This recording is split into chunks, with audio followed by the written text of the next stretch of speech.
Depuis 4 ans maintenant, des éleveurs mettent en place un projet d'abattage des animaux sur place. Abattage qui serait pratiqué dans un caisson mobile, amené sur le lieu même de l'exploitation, et ce avec en tête évidemment le souci du bien-être animal. Il y a eu un premier test qui a été satisfaisant l'hiver dernier. Il répond en tout cas aux normes sanitaires. Maintenant, pour monter durablement ce projet, eh bien, il faut de l'argent, il faut des fonds, d'où le lancement d'une collecte. Céline Dupérat et Vincent Rénal. Ce caisson pourrait bien révolutionner l'abattage des animaux. L'objectif est simple, permettre aux vaches, cochons ou moutons de naître, grandir et mourir à la ferme. La personne de l'abattoir va étourdir l'animal sur la ferme. Il va être transporté, parce qu'il n'est plus conscient, donc il va être transporté au-dessus du caisson.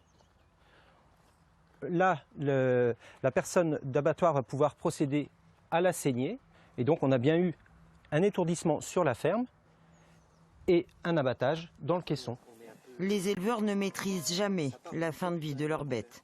Thomas a vu certaines de ses limousines partir se faire tuer dans le sud de la France. Des heures de transport et de stress. L'idée, c'est d'accompagner les animaux qu'on a vu grandir pendant plusieurs années, qu'on a vu tous les jours, on va leur gratter le dos, on les connaît toutes. L'idée, c'est d'aller jusqu'au bout de notre démarche d'éleveur. Elles sont où les fifis là?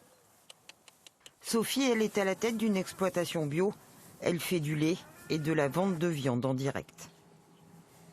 Le fait de quitter son troupeau, c'est vraiment un stress énorme pour l'animal.